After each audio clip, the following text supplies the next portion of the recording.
Joplin City Council Candidate Forum. I'm Bobby Potriff, the General Manager for KGCS TV at Missouri Southern. All of you are on the ballot for the April 5th election. The format for this forum will be as follows. Each candidate will have 1 minute to introduce themselves. Then I will ask questions, and each will have 2 minutes to respond to each of the questions, and it's done in random order. There are 5 candidates vying for 3 general counsel positions, 2 candidates for 1 Zone 4 position, and then Gary Shaw, you're running unopposed. Yes, hallelujah. So Gary, we'll start with you. Since you are running unopposed, we thought the public might still want to hear from you. If you want to introduce yourself and tell us who you are. Well, thank you. I'm Gary Shaw. I've lived in Joplin since 1960. I came here with my mother and father while I was in the Army and met a lady at Ozark Christian College and married her. We've been married about 60 years. And I have 1 son who's a businessman here in Joplin. And I first got on the council after serving on zoning and planning, historic preservation, and other things for a number of years. Back in 2002, I never dreamed that I'd run more than 1 time, and certainly didn't think I was going to go again this time. But I have a love for the city.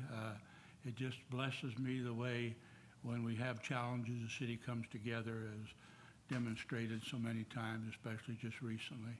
And so I got on the council to begin with because I had a respect for those men and women who had served before, given of their time, and I thought I needed to do the same thing. So I'm just honored to be on the council and appreciate it. Thank you, sir. Next, we'll go with Diane Reed Adams for Zone 4. You're the incumbent. Thank you. I'm Diane Reed Adams, and I've lived in Joplin for the most part since 1952. And my dad was on the council about 55 years ago. I'm a retired professor of American history, UMKC in Missouri Southern, and I was the 7th district educator selected to help write the government exam that all Missouri high school students have to take. I have been a volunteer with Habitat for Humanity. I'm a graduate of the Citizens Police Academy and served a year as a volunteer sentinel with the police department. I was the 2021 MSSU Spirit of Service Award for Community Service, and I'm the 2022 nominee for Distinguished Women of Missouri. Thank you. Thank you. Next, we have Mark Farnham. You're the challenger for Zone 4 seat. Yes, my name is Mark Farnham, and I'm running for Joplin City Council.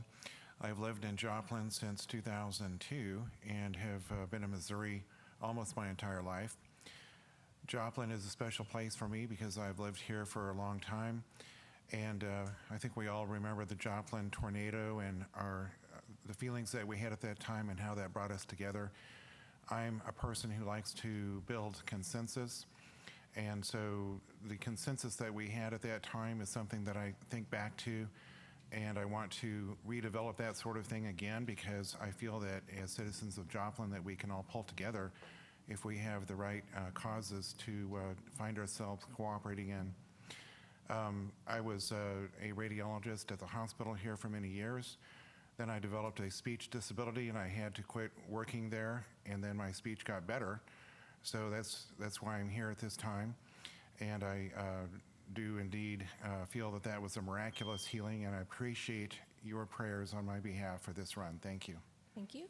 Now those running for 3 general city council seats, we'll start with Kate Spencer. Hi, I'm Kate Spencer. I've lived in Joplin for about 17 years. I've married for about 15. I have 4 children, 10, 9, 7, and 4. I went to the University of Arkansas and graduated with a bachelor's degree in marketing management. I did not grow up in a political family at all, had no political aspirations, but the past couple years I've just kind of been disheartened at the direction that our city was going and our nation was going, and so I had heard a quote from General Michael Flynn that the way to make change is to start at the local level. So your school boards, your city councils, committees, and that sort of thing. So that's why I decided to jump into the race with my family's support. Thank you. And Brian Evans. My name's Brian Evans. I'm also running for general seat on the city council. I grew up, I was born and raised just south of Joplin in Neosho. I've been here now for about 20 years. Throughout that time, I met my wife and we got married, and I have 3 incredible children. I ended up going and working in the restaurant management industry for a while, and then went to college, got my I went all the way up to my master's degree in education administration. Then I started teaching in Neosho, which is a long drive from Joplin, so eventually I was able to get a job in the Joplin School District. I've been working there for 8 years now. And so I became interested in politics, trying to figure out what was going wrong with our country and how I could help. And finally, I realized the best way to help is to dive in to local level and make a difference here. Thank you. Next, we have incumbent Doug Lawson. Doug Lawson, born at St. John's Hospital, the old St. John's Hospital. I'm a distinguished graduate of Irving School, South Junior High School, not so distinguished graduate of Joplin Senior High School.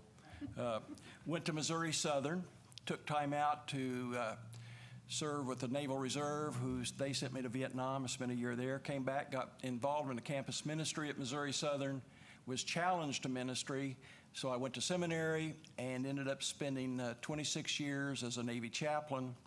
Upon retirement, my family, we returned to Joplin because this is home and we love it. And when I got back, worked at Freeman Hospital for several years as a chaplain, and retiring from that, I determined that I really need to continue service, and here I am. Thank you. Josh Dettar. Yeah, my name is Josh Dettar. I'm 46 years old. I'm married, have 3 kids. I was born and raised in Joplin. I grew up here. I really believe strongly in civic duty and leading in the communities that we live in.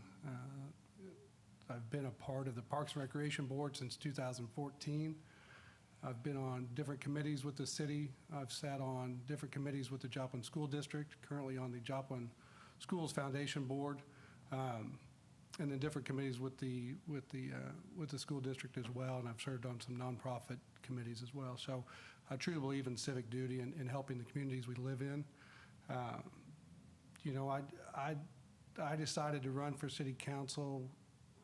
My Parks Board term is up, and I decided to run when I saw the momentum that Joplin was carrying and the willingness that it has to support itself. And I just want to be a part of leading that into the future.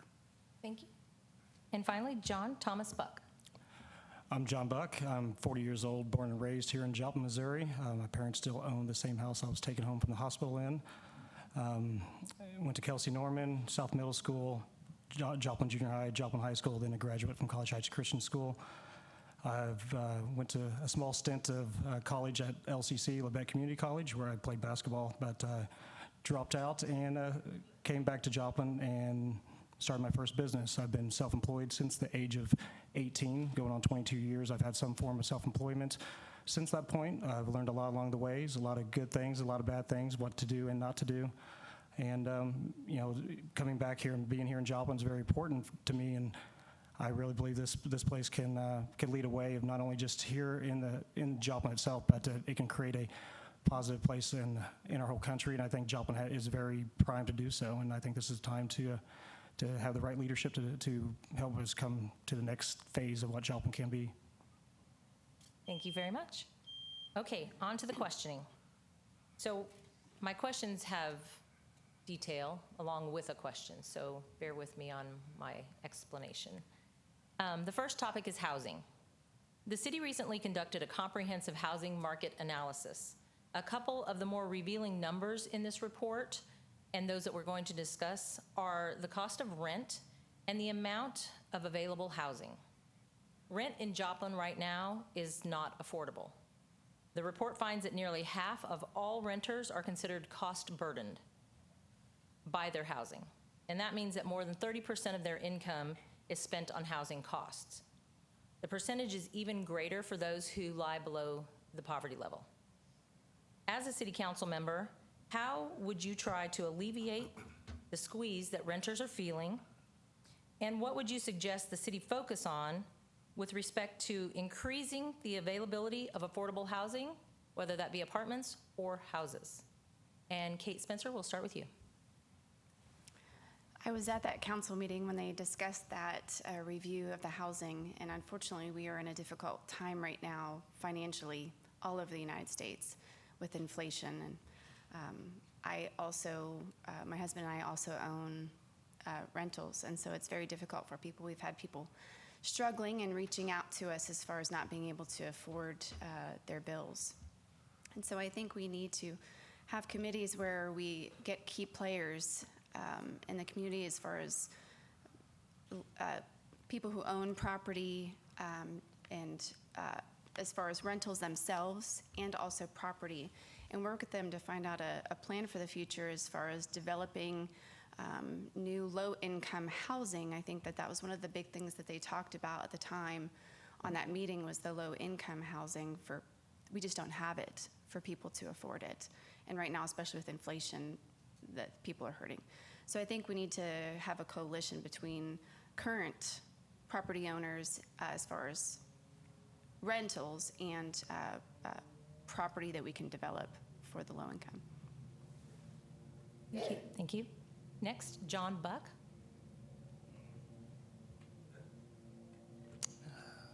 Man, a good question. I really think we need to try to, again, I mean, I'm going to say a little bit what she says, is to kind of work with some of the developers that here in our local area to try to take a look at creating a area, let's say off 10th and Connor, that type of area, a little bit of plighted areas that we can look at redeveloping and creating that lower cost housing. It's kind of like what they did at that structure at First and Joplin, has 12 units in it that are kind of like tiny homes, which is really affordable to build and try to create those type of structures, cleaning up some areas and creating affordable housing so that way you can kill two birds with one stone.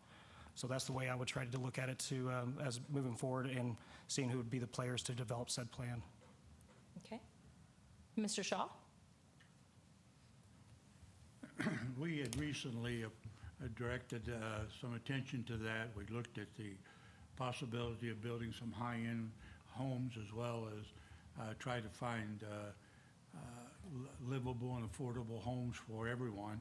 I think that it's important that we clean up our neighborhoods. We're going to have to take care of some of the neighborhoods that are going downhill and try to upgrade those, encourage those people that are renting those facilities to bring them up to the level they should be.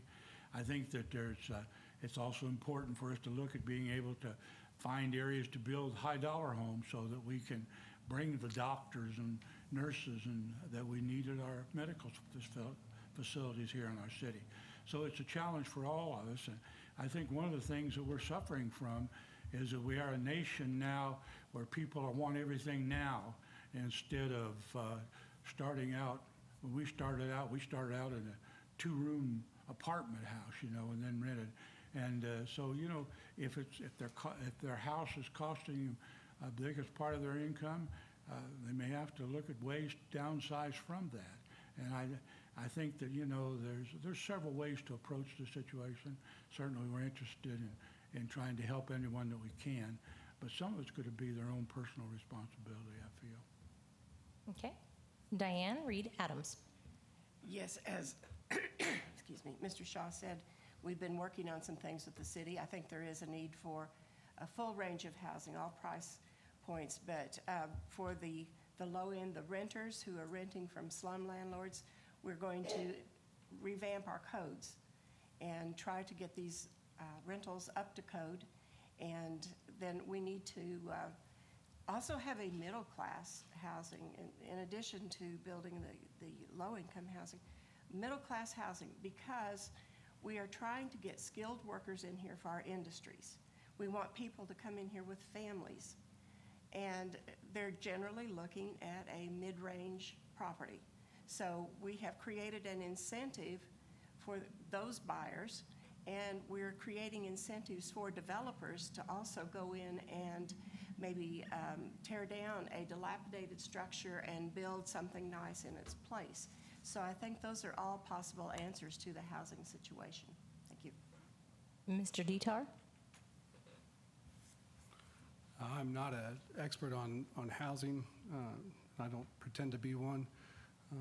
But I agree with a lot of what most people up here have said, that we've got to develop some sort of programs or some ways to allow for people to either to build houses that are affordable, whether they're smaller homes or whether they're cleaning up dilapidated buildings. There's a need for those things. We've got a workforce that has those needs. We've got to help them meet those needs.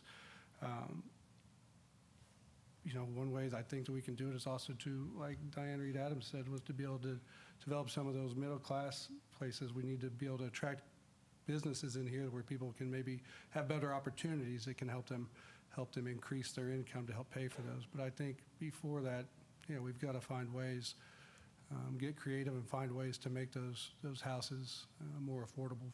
We've got to have everybody. I mean, we need housing for low income, middle income, and high income as well. Mr. Lawson? As has been said, it's important that we replace some of these homes that are not livable now. And, that's also an opportunity to build smaller homes that are more affordable. Also, I believe that multifamily housing is one solution, and I think we need consistent, careful code enforcement that will encourage developers to want to come to Joplin and build homes that are affordable for people. And finally, we need to attract more better paying jobs so these people can afford to pay that rent. Thank you. Mr. Evans? Best thing we could do is get rid of leadership in DC, but unfortunately that's not local. Sorry. The best thing to do would be get rid of the Washington, D.C. leadership, but unfortunately that's not local and that's out of our hands. As far as locally, I agree with Mr. Lawson on the building codes. That's one thing we need to focus on. We also need to bring together all the stakeholders, the city planners, also a lot of local developers. They're developing a lot of different homes throughout the community. My home, luckily we locked it in when rates were low. The cost of the homes were low. And I went to look the other day to see exactly how much it had gone up, and I was just flabbergasted because my family couldn't afford the home that we have now. And I see how people are struggling throughout Joplin.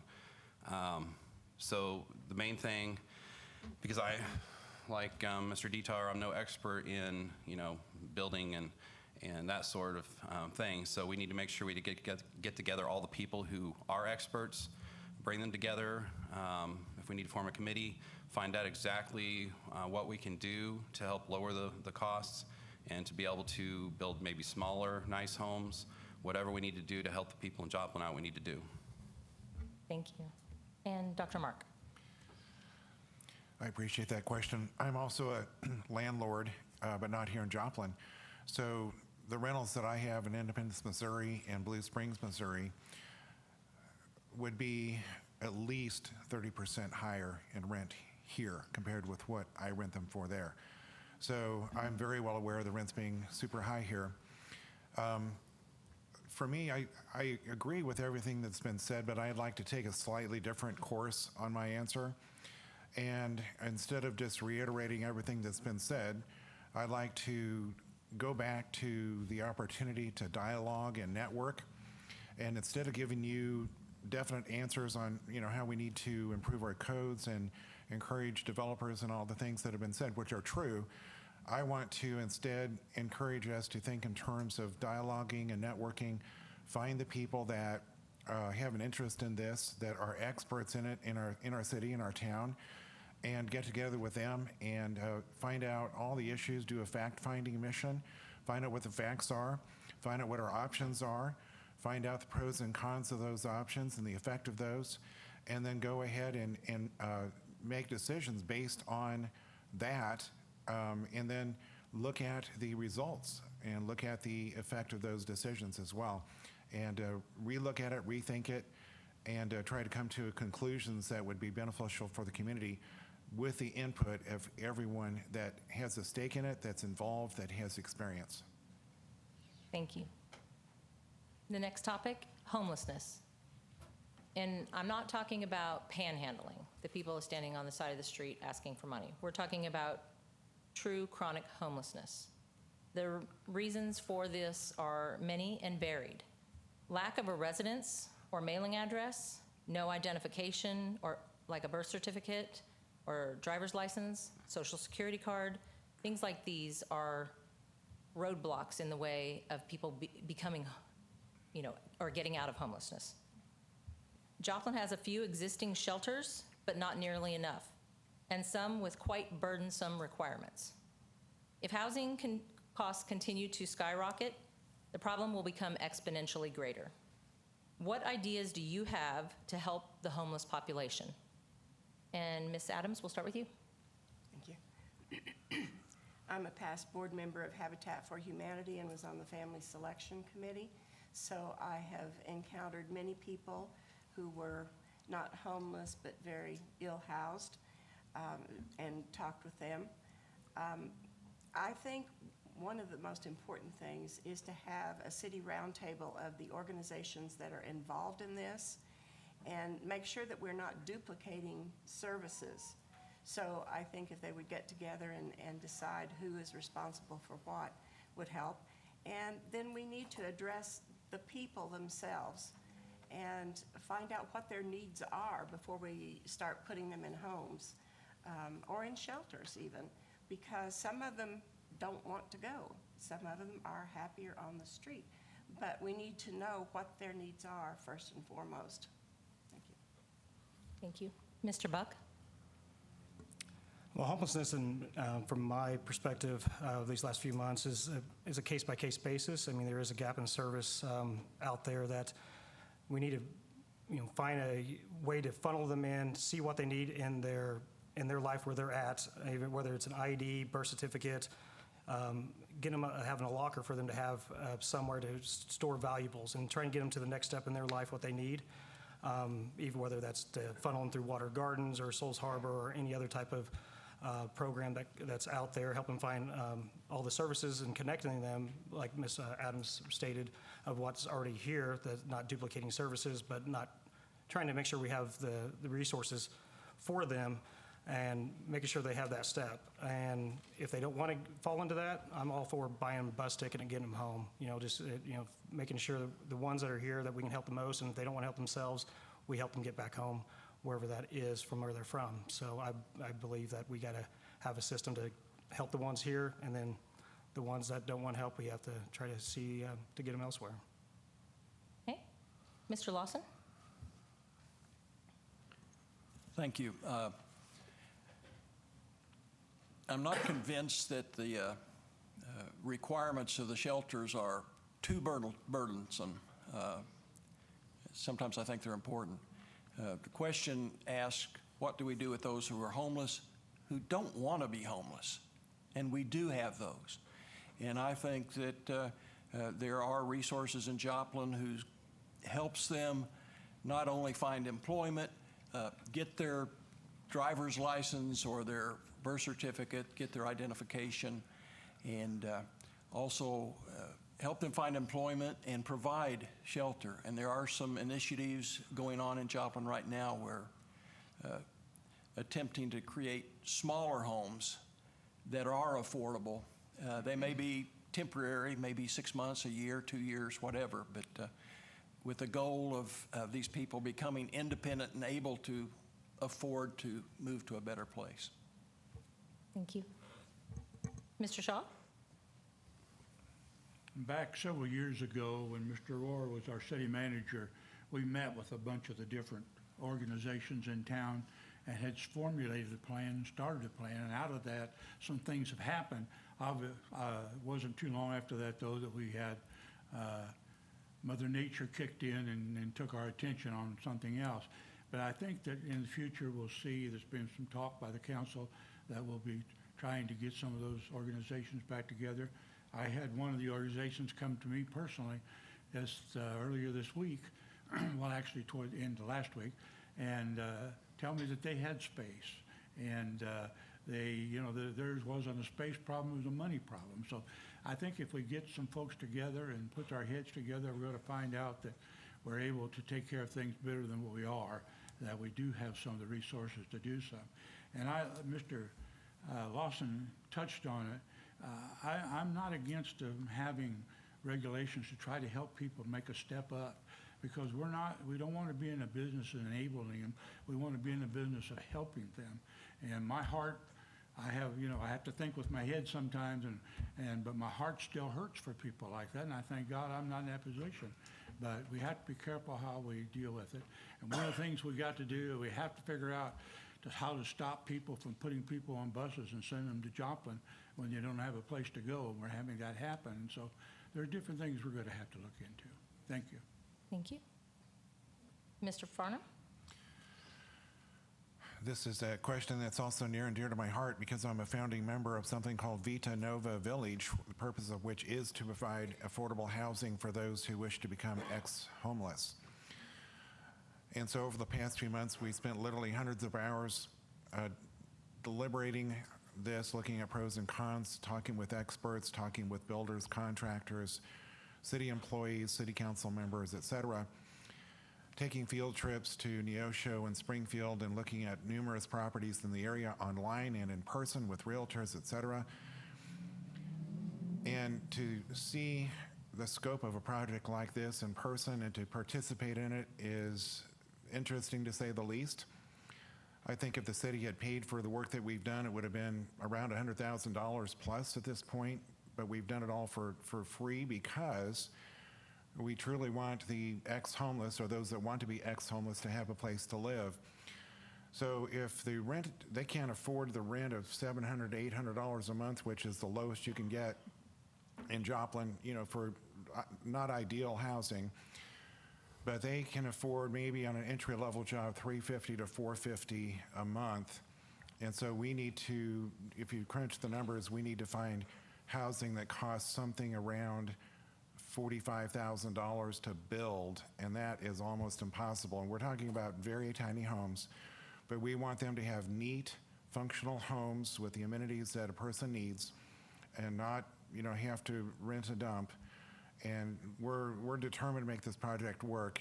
City Council, how does this relate to City Council? Is that if I'm on the City Council, I'm going to try to make it easier for projects like that and other projects to succeed in Joplin. Thank you. Mr. Evans? It's just one other example of how when government tries to run things, they always typically mess it up. Our economy's in shambles. It's causing people to lose their homes. It's causing people to be on the streets.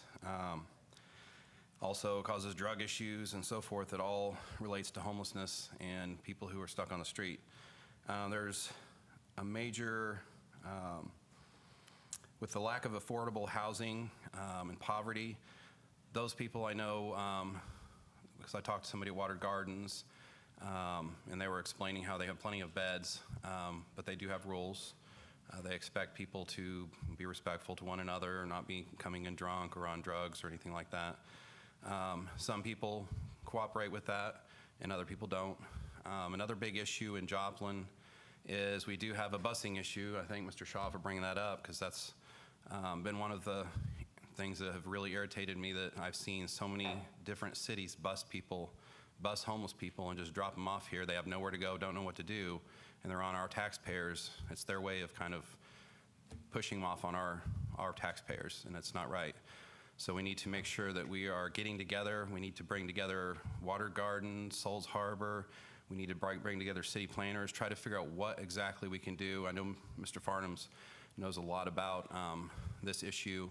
We need to bring together all the stakeholders to try to figure out how best to solve it. And the best way for government to do that is not to do anything themselves, but to enable other people to be able to do it and kind of be the working workhorse to help them be able to enact that. Mr. Dettar? Yeah, I agree with with Mr. Evans there, the city government doesn't need to be in the business of trying to alleviate homelessness or help homelessness. That's the quickest way to watch something get messed up. So homelessness obviously is a complex issue. You deal with mental health issues, addiction issues, a myriad of issues, but those are two that probably stand out most. But like everybody said, we've got some good organizations here in town. We need those organizations to, I think, like say, have an intake or a coalition or whatever it may be to work together, because there's different, every person that's on the streets probably have different issues, and some of these organizations have certain criteria that they have to have met. And so I think that we've got to have other organizations. If somebody doesn't meet criteria for watered gardens, they need to be able to say, hey, you're not going to work out here, but maybe you can go over here and they can help you out. I'd like to see those organizations work together. I think it's the city's job to work with those organizations and support them the best we can. And to kind of talk about Joplin's being on the Parks Board, we've talked about it quite a bit over the last 5 or 6, 9 or 8 years since I've been on. Joplin's become really friendly when it comes. I mean, we're a great community. It's awesome. We're friendly to our people, but we've come to be known as a really friendly community that will kind of give everything we can to the homeless. And so, you know, they do come in. I mean, they've got people that are calling their friends saying, "Hey, come down from Kansas City, because you can eat 3 squares a day and then go to the next place the next day, so you can get kind of whatever you want." So I'd like to see us work a little bit more with those organizations to help each other out, but also, unfortunately, maybe not quite be known to be so friendly. So if they don't want to help themselves, like Mr. Buck said, it's time to send them on their way, send them somewhere else. Ms. Spencer? Well, I appreciate this question because homelessness is one of my biggest concerns. We are just, a lot of the things everybody else says is Joplin's a very giving community, and that's known around. So that's why we've had some of the issues with other cities busing their homeless here, because they know we have the facilities. We do have some great facilities. I think one of the things that we need to do is all of those facilities and the city need to work together to be on the same page. I think there needs to be a coalition there to work together. I as well have helped where I can with the Vita Nova Village, and one of the things that I like about that is there are people who want to get out of their homeless situation. Not everybody wants help, but there are a good portion who do. And so there needs to be something available to those people to give them a hand up, not a hand out. It's not always, we can't just keep giving. We've got to find a way to facilitate their path out of where they are. You know, one of the gentlemen I met, Mark Farnham knows him as well. He was an addict for 20-some years, homeless for 10 plus of that. Great guy. And one of the things that he told me was that he was given a chance at one point. There was a program that took the homeless and taught them a skill. He learned welding, now has his own business. He's not an addict anymore. You know, he's successful. So he was given that opportunity, and I think Vita Nova Village is on the right track as far as the legwork and the research that they've done. But we need to work together with all the organizations and the city to not always give, but help them, you know, give them a hand up so they can have pride again and have something to call their own. Thank you. The next topic is law enforcement. Joplin saw one of its most violent days in decades. Our thoughts and prayers go out to those who knew Officers Ben Cooper and Jake Reed, and to Officer Hershey, who was wounded. We wish him the best on his long recovery. Law enforcement's close to my heart. Despite that tragic incident earlier this month, we are so fortunate that crime across all categories in Joplin is down over the last 2 years. According to the police department's annual crime report, the most notable was the reduction in violent crime by 14%. And according to the Joplin Fire Department, they are averaging this year about the same number of calls as last.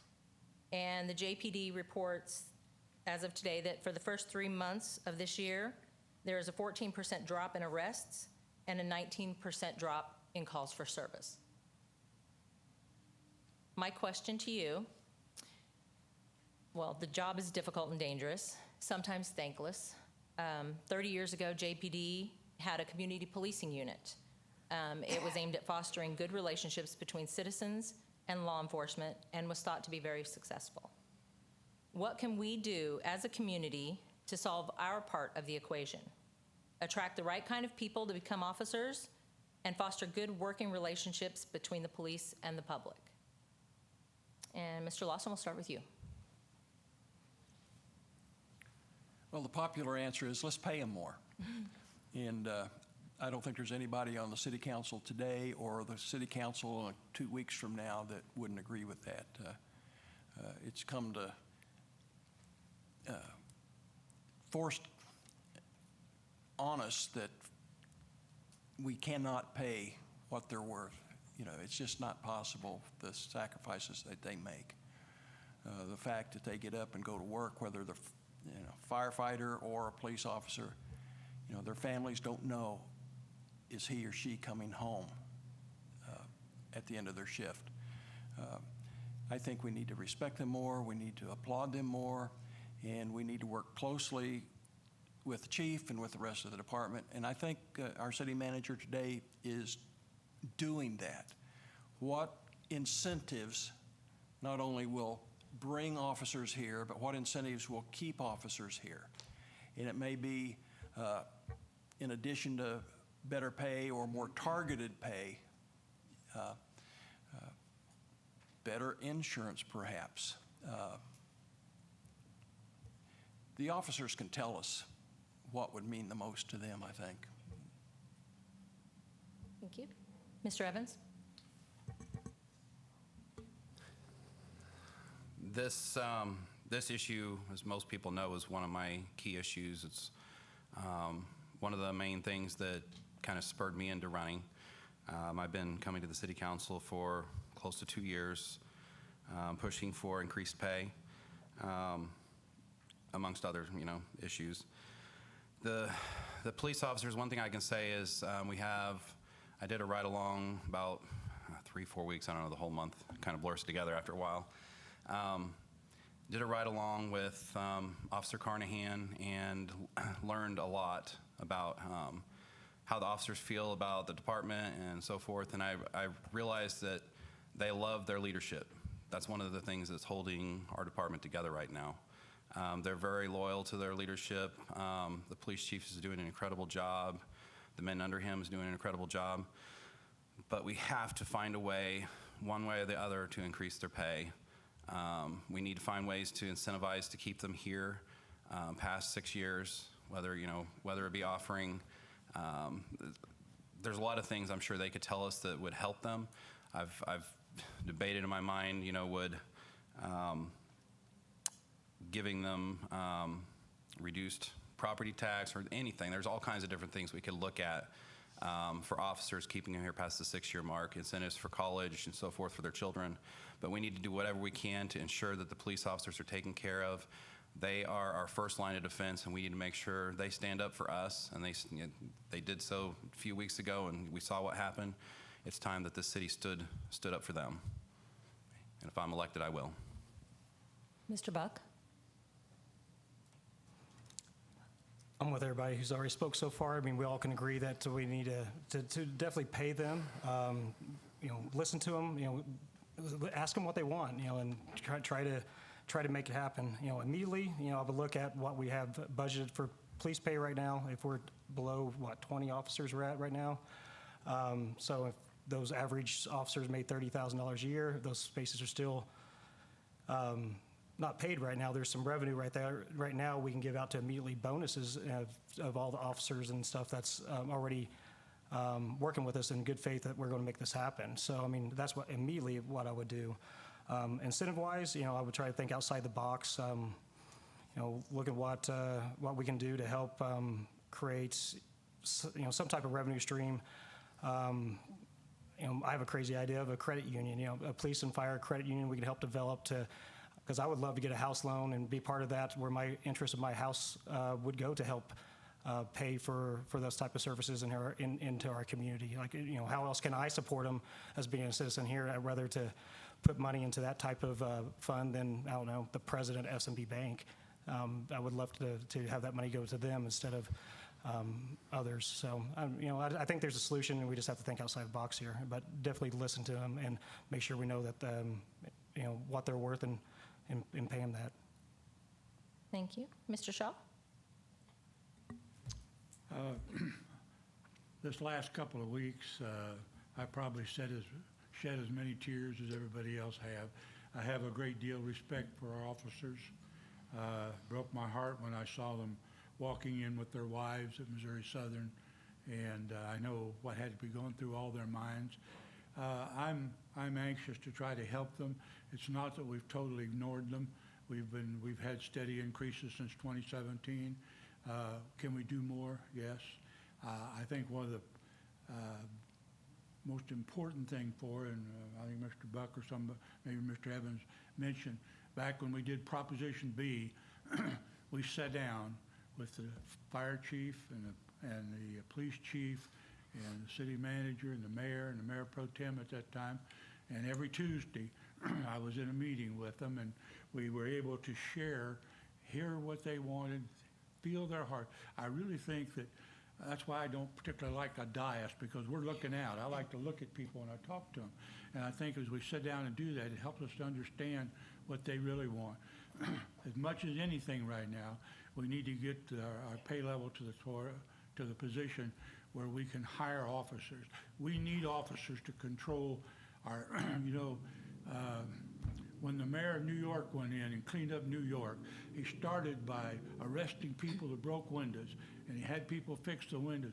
We got to take care of the small things, or we're not going to be able to handle what the big things are coming along.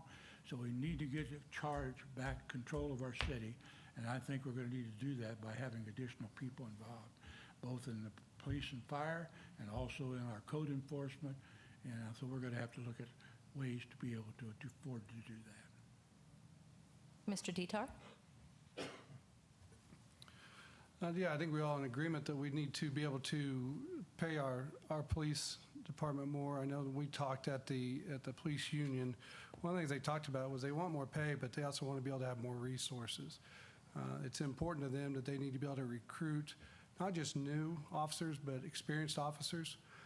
Bringing in experienced officers can help reduce crime, help them work better with the community. They have the knowledge to know that maybe in certain situations that type of actions that need to be handled a certain way.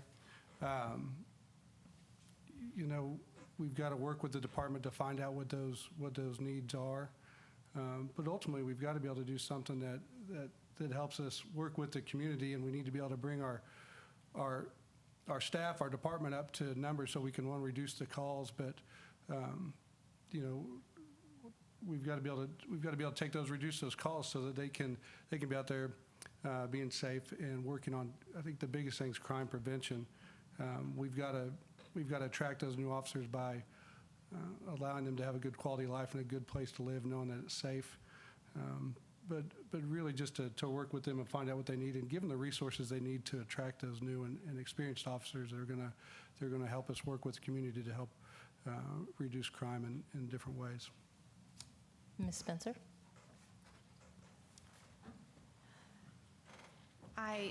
It's very heartbreaking what happened in our city with the police a few weeks ago. It's a position that you don't ever wish that you're going to be in.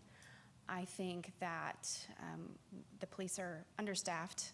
We all know that fact. We all know that they're underpaid. Through different conversations I have, I think there's numerous things. I think it's not just increasing their pay, but incentives for the officers to stay so they don't go to other cities. I think that's another thing that we can do for them. Speaking to someone in the head of the fire department today, I spoke with him for 3 hours this morning. And one of the other things that he discussed, and I think both the police and fire want this, is there to be open communication where they feel like they're actually heard, listened to, what they need. It was expressed to me that they don't really, haven't felt that at times, that they're being listened to. And they put their lives on the line every day for us. You can't pay enough for that. So we need to have that open communication directly with them so we know what they need, the police and the fire, because we can't be in this position again. If they were funded correctly, not that it would have changed the outcome of what happened, but maybe some things could have been different. But I hate that tragedy has to bring about change. You know, now everybody is so focused on it when it should have been important from the get-go, in my opinion. You know, things like 9/11 and the shooting make people come together, but this is an issue that's been an issue and should have been focused on, you know, before this tragedy happened. And so both police and fire need our full support and full communication between the city level and them to make a difference and to finally do something. Thank you. Ms. Adams? Yes. My doctoral dissertation was written on economic development. That being said, every city is concerned with economic development, and one of the key factors in that is if someone is going to move their family or their business to Joplin, they need to know that they are safe and secure in their person and property. And the only way we can do that is through our police and fire. I go around regularly to the fire stations and visit with the firemen to see what they want. And I think another part that's important with our police department is our canine force. In 2018, as a proposal for trimming the budget, it was mentioned that we should cut our canine force from 5 to 3 dogs. I'm definitely opposed to that. I think canines are a very valuable resource to the officers. So I did some research with the Justice Department and found $20,000 grants for police dogs and the training of their handlers, which I passed on to Chief Stewart at the time. I just think that we need to do targeted pay increases. I am totally against any more across-the-board pay increases until we get our public safety officers brought up to market value and maybe beyond because of the danger that they face. And so I will no longer vote for across-the-board increases. Okay. And Dr. Mark? Thank you. Thank you. When I did my ride-along with Sean, one of our patrolmen, he probably didn't anticipate that I was going to ask him so many questions. And Sean reiterated over and again that he loves his superiors. He has the utmost respect for everyone above him at the police force. And Sean is very professional, and I didn't ask him any questions that I thought he would feel uncomfortable with. But as we look at the training of our officers, I was impressed with Sean. Very well trained, very professional. I was really blown away by his ability as a policeman. And the cities which have benefited from the drain of the Joplin police, these cities know that if they hire out of Joplin, that they're going to get somebody who's well trained. So we have police that have gone to 3 different towns in Texas, to Bentonville, to a town in Florida, to towns in Missouri. We need to look at those 4th, 5th, and 6th year salaries, because those are the salaries at which we're losing. We need to look at tenure and what's going to be a reward for sticking with the department. What I like personally is cars. I like the idea of a tenured policeman being able to have a car to take home that will save the policeman's family a huge amount of money. And we can also get a bigger benefit from our city funds as well. For example, just to pull out a number, $1 million of cars, if you want to get that same benefit to the police, then you'd have to have salary increases of $1.3 million, because most are around the 30% tax bracket, give or take. I'm just picking that number out of my head, but we all know that they would probably be around that 30%. So for $1 million of cars, we get $1.3 million of benefit, and we get the tenured policeman to want to stay. Thank you. And the final question or topic, Memorial Hall. The landscape in downtown Joplin is changing in so many ways. With the help of the new Performing Arts Center and the new courthouse, our city center is definitely a sight to behold. When residents go to the polls, they will be asked to help fund the renovations and improvements to Memorial Hall. Voters have been generous and approved the previous ballot measures, helping to fund stormwater and sewer improvements and parks and rec improvements. What do you think about the $30 million Memorial Hall bond proposal, and do you support the continued investment? Mr. Evans, we'll start with you. Well, to start off, our city's gone through a lot recently. We went through the shutting down of all our small businesses with revenue being shifted to all the corporations. We've gone through, or still going through, high inflation, increased home costs of exorbitant amounts. Now I have this serious concern over Memorial Hall because we're talking about a $30 million tax increase to the local taxpayers. And if you break it down, it is a lot more than many people in this community can afford. That concerns me. I'm a big proponent for veterans, but I want to make sure that the veterans are taken care of. And the way I see it is a memorial is important, but also putting a $30 million tax burden on a lot of our elderly, on a lot of the veterans themselves, other people, it's going to make a huge negative impact on our community, I have a feeling. Timing of it is just really bad. I would like to see other things for economic development being done. For example, I was looking the other day at the possibility of incentives for people to go, rewards to our local small businesses. Other cities have done it, like over in, I believe it was Iowa, and some other areas where people, if they go shop at a local place, it'll actually bring in money, which can help the police, and it can incentivize people to shop local, spend more money here, more revenue for the city, and it benefits the people of our city. But overall, the Memorial Hall thing concerns me because of the amount and the burden it's putting on our people. Ms. Spencer? Thank you. I agree with a lot of what Brian said. I question the timing of it. We've gone through a pandemic that has hurt all members of our community, small businesses especially. Now we have inflation. My dad's a contractor and tells me the cost of goods and a sheet of plywood has gone up $40 a sheet, for instance. The timing is not good to put up property tax on our city right now. I 100% stand behind our veterans, 100%. I feel like they deserve a memorial that's worthy of them. I don't know if anybody's ever been to Northwest Arkansas. There's a beautiful one around Bella Vista there that they have. So that's my concern right now is the timing of it. Not that there shouldn't be a memorial for the veterans, but to burden, again, like Brian said, to burden our community even more at this time when they've hurt so much. It's the timing of it is just not, I don't think it's good. Thank you. Mr. Farnham? My grandfather fought in World War I, and I know that Memorial Hall was a memorial to the World War I veterans.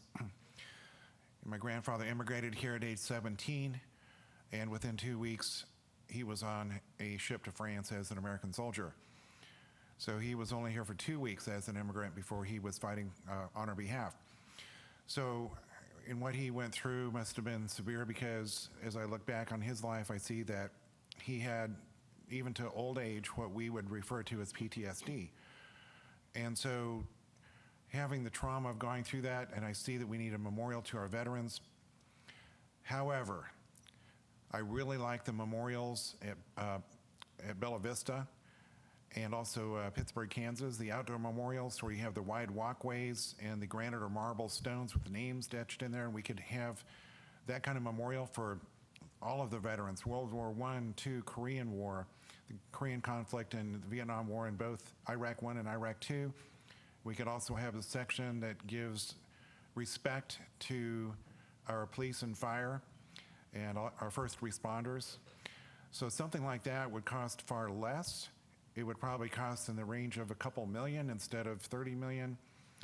And I don't think my grandfather would be in favor of the tax expenditure, especially when we're saying that it's not just eating at home instead of fast food and saving a couple bucks so we can pay the extra tax. It's more like whole meals for people that they would be at risk for losing. Many of those are veterans, the fixed income people that have to find the money somewhere in a budget that's already maxed out. So I love the veterans, they're in my family, but Memorial Hall to me is just not the way to go. And I don't think my family veterans would want it. I think they would want something far less expensive and less burdensome. Ms. Reed Adams? Yes. I love the veterans. I respect them. My dad was a World War II veteran. He landed on Omaha Beach on D-Day, and he was one of the liberators of Buchenwald concentration camp. I'm a member of a local VFW auxiliary based on his service record. I have talked with the veterans. I spoke at one of their banquets recently. And while they would like to see Memorial Hall preserved, they don't want the city to spend that amount of money on it.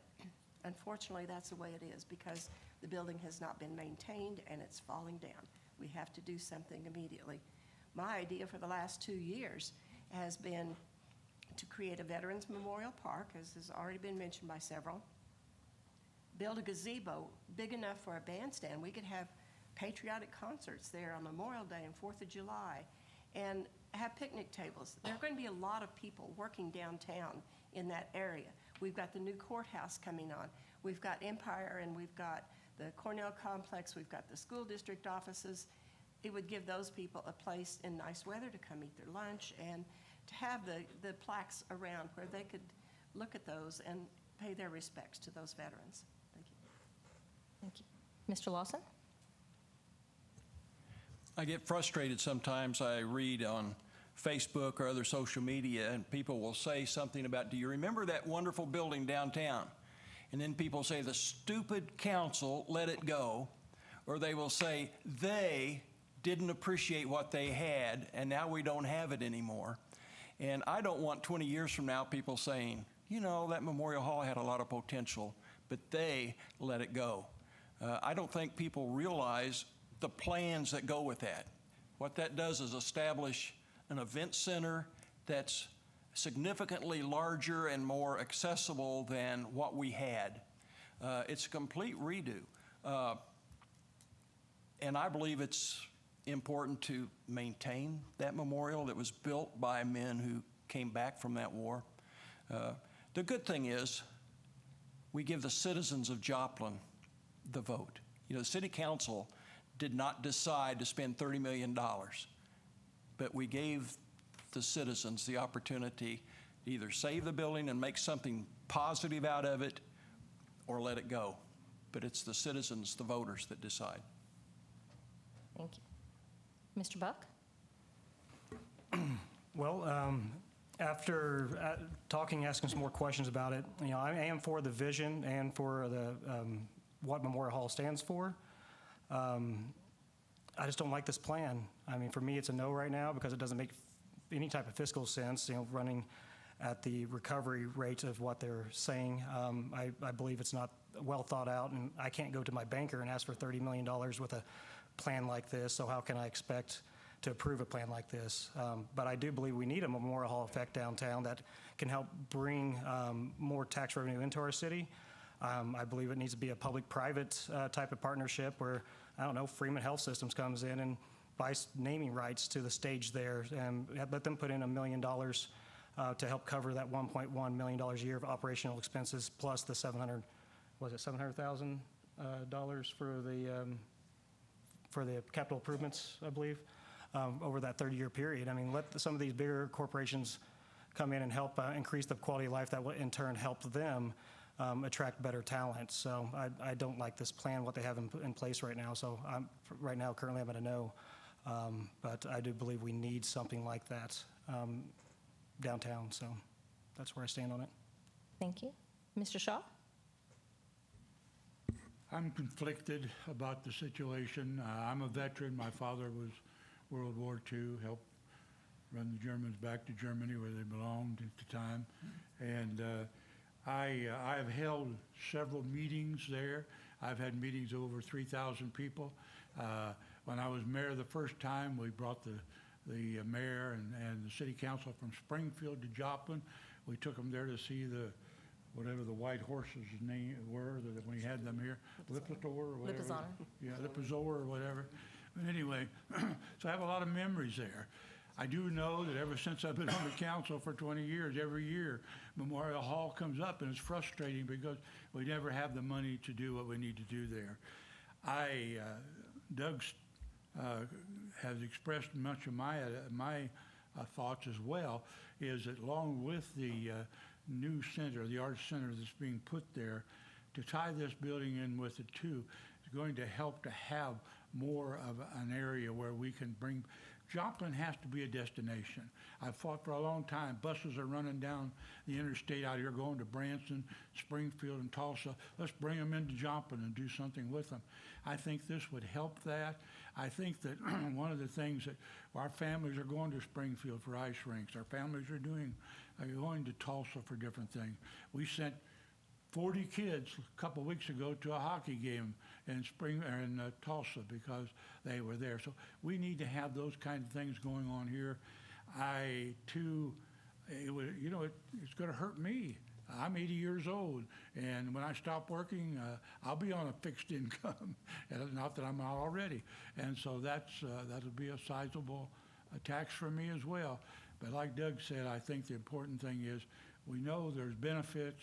We know there's challenges, but again, it's the wisest thing was to do to let the people have a voice. Thank you. And Mr. Dettar. I support fully the renovation and addition to Memorial Hall. I think it's an incredibly important step in the growth and the future of Joplin. It's a facility that's just more than a concert hall. It's a multi-use, multi-purpose facility that can. We can host basketball and volleyball tournaments that have left town. We can host events or different charities or different business. The Joplin Business Expo goes over to Oklahoma. But we can host different events to get people to come into our town. They get to spend money in our restaurants. They get to spend money in our shops. They grow our tax base.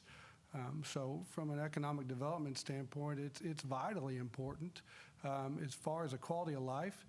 And we want to be able to retain and recruit a diverse workforce, not just our officers and our firefighters, but we want to bring better job opportunities to Joplin.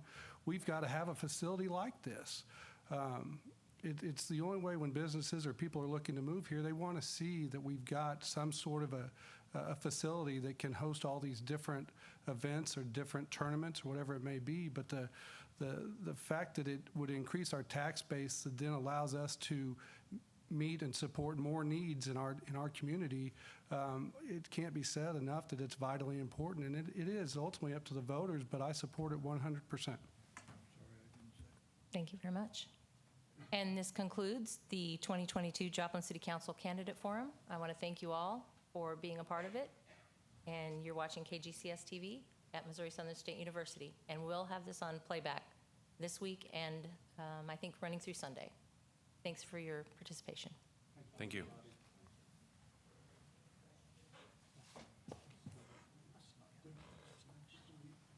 And there are a few people from